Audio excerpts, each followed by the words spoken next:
Hola, mi nombre es Mónica Salmón, soy autora del libro Que quede entre nosotros, sello Plaza Janés, editorial Penguin Random House.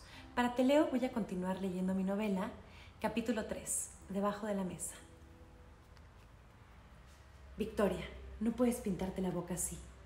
Usa un color menos llamativo, algo más discreto para la cena, más formal, más esposa. ¿Estás celoso? No puedo creerlo.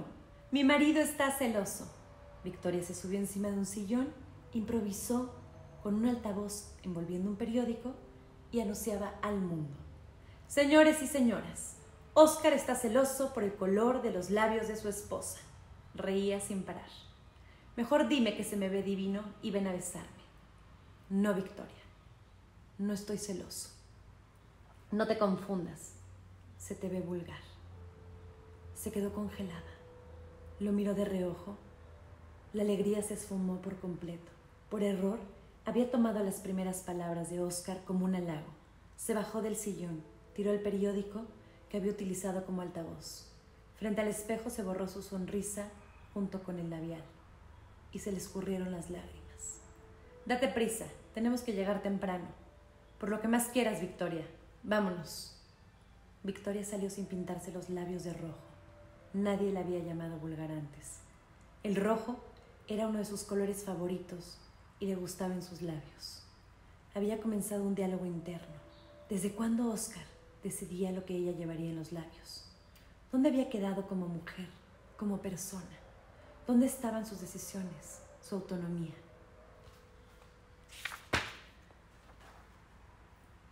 Llegamos. ¿Cómo? Preguntó confundida. Mi amor, ya bájate, estás ida. Desde que salimos de la casa no has dicho ni una sola palabra. Llegaron al restaurante, una hacienda fundada en 1692. Todos los socios de Óscar entraban con sus esposas, amigas y algunos llegaban solos. Saludaban, sonreían, se abrazaban, decían lo mismo. Entraron a una recepción fría. Victoria estaba dolida. Seguía en su cabeza las palabras de Óscar. Aún así, lo tomó del brazo y sonrió. Se notaba discreta y elegante, siempre junto a su esposo, con una sonrisa pálida pero encantadora. Comenzó con 2 copas de vino tinto. Al llegar a la tercera ya se había quitado el abrigo. Estaba chapeada y tenía un color violeta marcado en los labios debido al vino. Óscar la miraba y le hacía señas para hacerle notar la marca del vino en sus labios. Para ese momento, Victoria no sentía el labio inferior. Veía a Óscar y se reía. Se acercó a él y con la mirada puesta en otro lugar le dijo: al diablo con los labios. Victoria, ve al baño y píntatelos. Se te marcan con el vino y te ves muy mal. Tomó la copa, se los llevó a la boca y se mojó los labios con el vino. Al terminar de remojar ambos labios, su sonrisa regresó. Estaba mareada y se sentía contenta. Su autoestima mejoró al mandar al diablo a Óscar. No se perdonaba haberse borrado el labial rojo. Estaba en la sobremesa y junto a ellos pasó Javier. Al verlo, Victoria se quedó muda. Se saludaron y Óscar lo invitó a sentarse. Javier iba de salida. Así que Óscar no insistió mucho, pero inmediatamente Javier se sentó junto a Victoria. Ella lo miró contenta y al tenerlo al lado, se dedicó a percibir su fragancia. No quería mirarlo demasiado, porque sentía que su mirada la podía delatar. A los pocos minutos, Victoria sintió la pierna izquierda de Javier muy cerca de la suya. Su instinto era moverse, pero como imán se hacía junto a él. Victoria no podía dejar de sonreír. Percibió que todos se daban cuenta de la cercanía de Javier. Sus latidos comenzaron a tomar más fuerza y lo sintió entre las piernas, pero pensó que si sentaba como toda una señorita, sus rodillas dejarían de rozarse. Cruzó las piernas y se movió tímidamente para distanciarse del cuerpo de Javier. Con ese movimiento bastó para que la mano desesperada de él pudiera encontrarla de nuevo. Bajo el mantel, Victoria sintió que el mundo entero se encontraba debajo de la mesa. Se sentía del color del labio, de los labios que le había hecho quitarse Óscar. Vulgar. A su mente llegaba esa palabra y podía ver los labios de Óscar pronunciándola. Vulgar. ¿Te parece vulgar el rojo de mis mejillas? Porque tu socio y amigo me está acariciando debajo de la mesa, pensó. Cuando cesó la discusión interna con su marido, se dio cuenta de que Javier no tenía límites. Sí, la estaba tocando debajo de la mesa y también estaba platicando con Oscar, sin titubear, sin tropezar con sus palabras o sus movimientos. No parpadeaba y no mostraba ningún tipo de inquietud al respecto. De lo más tranquilo del mundo, gracias a que el mantel tocaba el piso, la falda de Victoria comenzó a subir y junto con ella el rojo de sus mejillas. Los dedos de Javier treparon con un giro suave de muñeca y con la ayuda de su dedo anular y pulgar logró mover al lado su calzón. Comenzó a jugar con sus dedos. La tocó como si fueran las teclas de un piano. Victoria se retorcía, sonreía, se ponía seria, se reía, tomaba su celular. Comenzó a marcar un número inventado. Se puso la bolsa entre las piernas. Se curveaba hacia adelante, hizo un esfuerzo extremo por no poner los ojos en blanco. Fue un momento a otro donde Javier se levantó.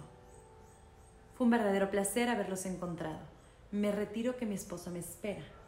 Guardó en la bolsa del pantalón su mano izquierda, todavía húmeda por haber tocado a Victoria. Se despidió correctamente.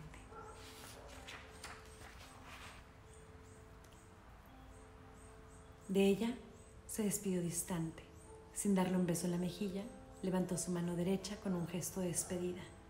Con la mirada sobre sus ojos, le dijo: «Buenas noches, señora Suárez». Victoria, atónita, sin poder creer lo que pasaba, no pudo decir ni adiós. Pensó: ¿me llamó señora Suárez? ¿El muy imbécil me recalcó el apellido de mi marido? ¿Se olvidó de mi nombre? ¿Quién diablo se atreve a tocar un concierto entre las piernas debajo de la mesa frente al marido y a los 2 minutos levantarse y decir: «Buenas noches, señora Suárez»? Victoria continuó con un diálogo interno, pero ahora dirigido a Javier. Oscar se levantó de la mesa, acercó su abrigo y cariñosamente le dijo: «Amor, ¿te sientes bien? Te veo muy pálida». Por semanas no supo nada sobre Javier. Molesta, soñaba todos los días con esos dedos recorriéndola y ella misma marcaba el camino que la mano izquierda de Javier había trazado. Era un camino húmedo y solitario. Cada día lo deseaba más y más. Estaba en esa espera aterradora, esa espera angustiante que quema, que arde, que no puede ser contenida ni controlada, esa ansia por saber qué sucederá, el deseo por saber si en algún momento él la buscará.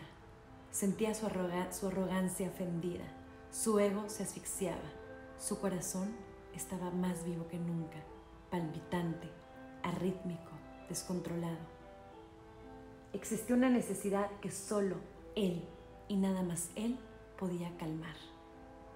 Esa necesidad de conocer si ella representaba algo en su mundo. Mientras tanto, moraba una pausa donde el aliento se iba, se perdía, se esfumaba. Ese momento donde los segundos parecen horas. Victoria comenzó a caer en un abismo lleno de angustia. Su vida perfecta comenzó a desvanecerse en la espera. La espera la aniquilaba. La incertidumbre era su veneno.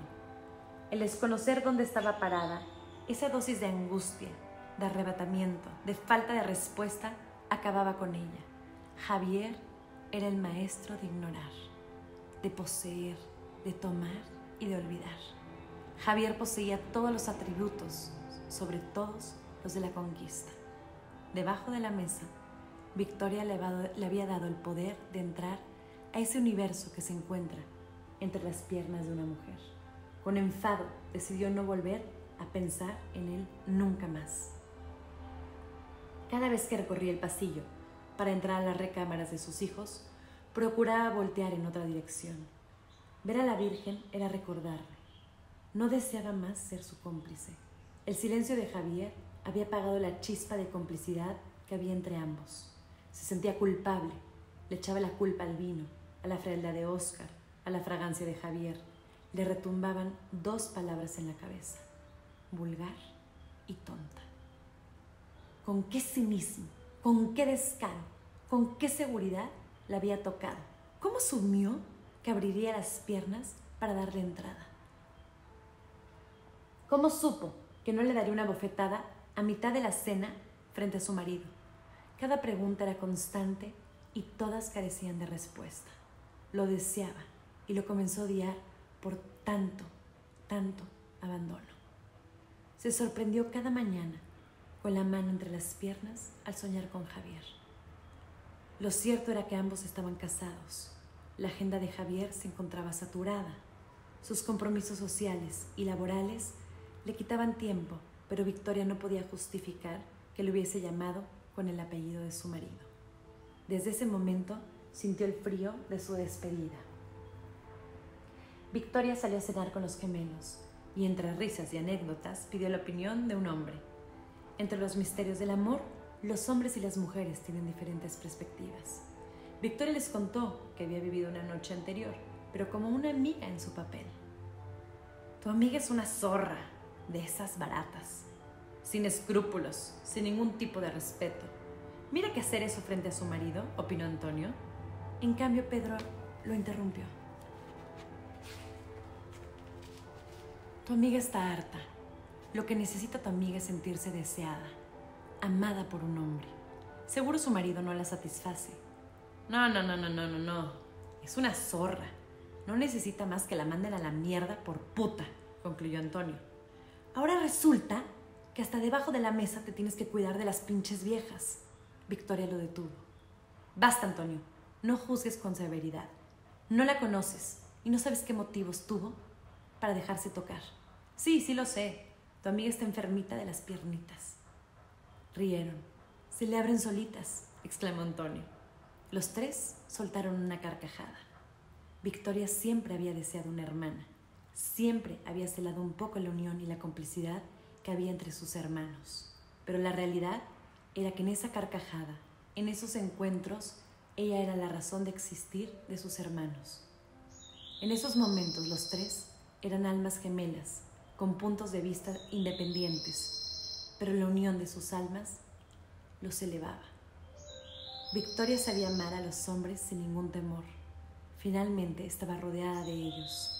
Sus hermanos, sus 3 hijos, su marido, ocupaban la agenda masculina de su existencia. Pero al parecer había espacio para alguien más debajo de la mesa.